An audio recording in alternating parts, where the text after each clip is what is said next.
नमस्ते दोस्तों। Thanks Bharat YouTube channel पर मैं राहुल अरब का स्वागत करता हूं। इस्लाम में एक त्योहार मनाया जाता है शबे मिराज। ये रजब का महीना होता है इस्लाम में, 7वां महीना। उसकी 27वीं रात को मनाया जाता है। क्यों मनाया जाता है थोड़ा सा आपको बताता हूं। जब मोहम्मद साहब जीवित थे तो 621 ईस्वी में रजब के महीने की 27वीं रात को मोहम्मद साहब का मिलन हुआ था अल्लाह मियां से। मोहम्मद अल्लाह मियां से मिले थे। अब अल्लाह मियां 7वें आसमान पर रहते हैं और मोहम्मद मक्का में रहते थे, तो कैसे मिले, इतनी दूरी कैसे तय की। अब जब मोहम्मद ने ठान लिया कि मैं मिलूंगा, उसकी इच्छा हुई, तो अल्लाह मियां ने सहायता की और एक विशेष जानवर का बंदोबस्त किया कि इस जानवर पर बैठकर आइए तो आप मुझ तक पहुंच जाएंगे। जानवर कैसा था? जानवर था, उसका जो धड़ से ऊपर का हिस्सा था वो महिला का था, मतलब स्तन से ऊपर का हिस्सा महिला का था, और नीचे का धड़ जो था वो सारा का सारा घोड़ी से छोटा था और गधी से बड़ा था, तो इसको गधी कह लेते हैं। दो हिस्से ये थे। वो बोलता भी था, वो जानवर, नाम था उसका बर्राक। वो बोलता भी था, उसके पंख भी थे, तभी तो तेज गति से चलेगा। तो मोहम्मद साहब को वो जानवर मिल गया। मोहम्मद साहब मक्का से जानवर पर रवाना हुए, जानवर पर बैठ गए, उस पर कूच किया। पहला हिस्सा था कि मक्का से जेरूसलम तक जाना। ये ऐसा ही है, आप अपने घर से एयरपोर्ट तक जाएं। तो मोहम्मद साहब मक्का से जेरूसलम गए, उस पर उड़ करके 250 किलोमीटर पर आवर की रफ्तार कम से कम रही होगी बर्राक नामक जानवर की। तभी 1500 किलोमीटर की दूरी 6 घंटे में तय की। आधी रात तक उन्होंने तय कर ली वो दूरी। जेरूसलम पहुंच गए, जेरूसलम नमाज अदा की और जेरूसलम से मिराज किया, मतलब वहां से आरोहण किया, चढ़ाई शुरू की। चढ़ाई किस पर? बर्राक नामक गधी पर। गधी पर बैठे चढ़ाई। अब 7वां आसमान जेरूसलम से कहां होगा, कितना डिस्टेंस होगा, कल्पना कीजिए। 7वां आसमान, यहां से चांद की दूरी हमारी धरती से लगभग 3,84,000 किलोमीटर है, 84,400 किलोमीटर, इतनी। तो हम 7वां आसमान तो बहुत दूर होगा, लेकिन मान लेते हैं कि चांद पर ही 7वां आसमान होगा, इतनी दूरी पर हम 7वां आसमान मान लेते हैं, ज्यादा दूर ना जाए।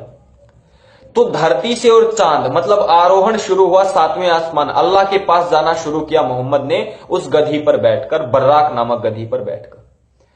कल्पना कीजिए आधी रात में वो वहां पर उसको जाना था, तो स्पीड कम से कम रही होगी 64,000 किलोमीटर पर आवर की गति। गधी बहुत तेज दौड़ी, इसमें कोई दो राय नहीं। लेकिन समस्या यह है कि मोहम्मद साहब गए भी और आए भी तो स्पीड डबल हो गई। फिर आधी रात में जाना आना, स्पीड हो गई कम से कम 1,28,000 किलोमीटर पर आवर। यहां भी थोड़ी समस्या है। अल्लाह मियां से जब मोहम्मद मिले होंगे तो कुछ बातचीत भी की थी और जन्नत भी दिखाई थी अल्लाह ने कि ये जन्नत है, यहां पर हूरे होते, ये सारी चीजें। कम से कम 1 घंटा तो जरूर लगा होगा, मतलब 1.5 लाख किलोमीटर पर आवर इतनी स्पीड से गधी दौड़ी, गधी उड़ी। कमाल की जान, बहुत जबरदस्त ये साइंस टेक्नोलॉजी है, इतनी स्पीड। आपको एक तथ्य देता हूं, नासा और इसरो जब कोई भी रॉकेट लॉन्च करती है स्पेस में तो उसकी गति लगभग 75,000 किलोमीटर पर आवर होती है, मतलब इससे 2 गुना ज्यादा स्पीड से वो गधी उड़ी थी।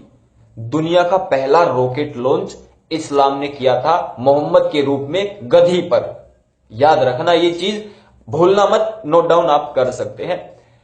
मोहम्मद वापस भी आ गए, सारा खेल ऐसे हो गया। तो इसी खुशी में उस रात को जो ये सारा कारनामा रचा गया, इसको कहते शबे मिराज। ये त्योहार मनाया जाता मुस्लिमों में। देखिए इस्लाम में ऐसी चीजें बहुत सारी भरी पड़ी हैं। अब मोहम्मद साहब को पता था कि लोग भरोसा नहीं करेंगे, विश्वास नहीं करेंगे, तो सारी कुरान में यही है कि ईमान लाओ, ईमान लाओ, ईमान लाओ, जो ईमान नहीं लाएगा वो काफिर है, उसको मारो, जो भी है ईमान लाओ। ये ईमान शब्द सैकड़ों बार प्रयोग किया गया, बार बार हर आयत में ईमान शब्द प्रयोग किया गया। क्यों किया गया इस सोचने का विषय है।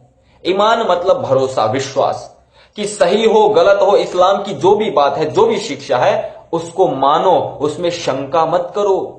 अगर थोड़ी भी शंका की, कुछ भी दिमाग में उलट पुलट आया, तो तुम्हें जन्नत नसीब नहीं होगी, तुम्हें फिर जहन्नुम की आग नसीब होगी, नरक में जाना पड़ेगा। तो इसीलिए मोहम्मद ने कहा ईमान लाओ, कैसी भी बात हो बस उसको मान लो, दिमाग ज्यादा नहीं दौड़ाना। मेरा मानना है अच्छी चीज है। इसका एक प्लस पॉइंट भी है। देखिए, भरोसे पर तो दुनिया टिकी हुई, विश्वास पर ही तो दुनिया टिकी हुई, तो ये अच्छी चीज है। भरोसा करना चाहिए, विश्वास करना चाहिए, सभी मुस्लिमों को करना चाहिए। इसका एक प्लस पॉइंट और भी है। देखिए, इसका प्लस पॉइंट ये है कि लोगों को कॉमिक्स नहीं पढ़ने पड़ते, मतलब हंसी मजाक के लिए। और इस्लाम वालों को कोई नाटक भी नहीं देखना पड़ता, कोई टीवी सीरियल भी नहीं देखना पड़ता है, कोई मूवी आदि भी नहीं देखनी पड़ती होंगी, ऐसा मेरा मानना है। अब तो खैर सऊदी अरब ने भी थिएटर खोल दिया है, लेकिन आवश्यकता नहीं पड़नी चाहिए इस्लाम वालों को, मेरा मानना है। कार्टून भी नहीं देखने पड़ते होंगे, क्योंकि सारी चीजें इसी में है, इंक्लूड है उनके ग्रंथों में, उनकी पुस्तकों में सारी की सारी चीजें ऑलरेडी उपलब्ध है, तो क्यों आवश्यकता। वैसे भी इस्लाम में हराम ठहरा गया है टीवी को, नाटक को, मूवी को। वो हराम इसीलिए तो ठहरा गया है कि आपको जरूरत नहीं है भैया टीवी सीरियल की, ऑलरेडी आपकी पुस्तकों में सारी चीजें हमने भर दी हैं, इनको पढ़िए, हंसिए और अपना जीवन यापन करिए। तो अच्छी चीजें, प्लस पॉइंट है इन कहानियों का। ऐसी ऐसी गुड्डे गुड़ियों की कहानियां, परी परियों की कहानियां और बातें भरी पड़ी है इस्लाम में। मेरा मानना है हर मुस्लिम इसी प्रकार से इन बातों को अमल में लाए, इनको पढ़े, इन पर विचार बिल्कुल ना करे, क्योंकि विचार कर लिया तो हम मनुष्य कहलाएंगे ना। विचार बिल्कुल नहीं करना है आपको। विचार करोगे तो मनुष्य कहलाओगे, विचार नहीं करोगे तो मुसलमान कहलाओगे। तो अच्छी बात है, मेरा मानना है कि ये चीजें अच्छी समाज के लिए। कुछ लोग जो बहुत ज्यादा विचार करने वाले, सच्चाई तक पहुंचना चाहते हैं, उनके लिए नहीं कहना चाहता हूं, वो सारे के सारे सनातन धर्म की चीजों को ध्यान से पढ़े। ये जो इतनी जबरदस्त साइंस टेक्नोलॉजी, इधर उधर जाना वाना जो भी कुछ है, ये केवल इस्लाम में है, अलग अलग जानवरों में। सनातन धर्म में थोड़ा डिफरेंस है, हम इतने जबरदस्त साइंस टेक्नोलॉजी वाले नहीं है, मैं क्षमा याचना करता हूं। हमारे यहां तो श्री राम ने भी जब अयोध्या वापस गए थे तो वो विमान में गए थे, पुष्पक विमान। हमारे यहां विमान होते थे प्राचीन काल से ही, बहुत तेज गति से चलते थे, लेकिन इतनी तेज गति से नहीं चलते थे, 1.5 लाख किलोमीटर पर आवर की गति नहीं थी भैया।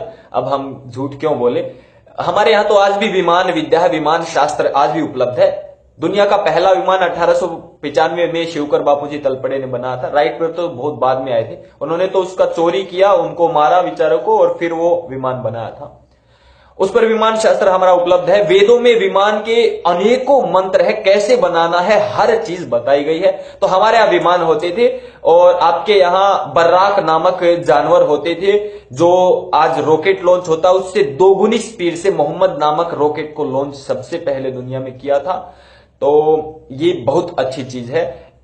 तो मेरा मानना है जो भी मुस्लिम भाई है वो अपनी शिक्षाओं को इसी प्रकार से लेकर आगे बढ़े, और जो भी इंसान है, जो भी मनुष्य है, वो ज्ञान विज्ञान को, साइंस टेक्नोलॉजी को लेकर के, अच्छी चीजों को लेकर के आगे बढ़े, शांति और भाईचारे को पनपाए, जियो और जीने दो की विचारधारा को लेकर हम सब आगे बढ़े। इसी में सारे विश्व का कल्याण है। आपने वीडियो देखी, बहुत बहुत आभार। वीडियो को शेयर जरूर कर दीजिए, आपसे प्रार्थना करता हूं।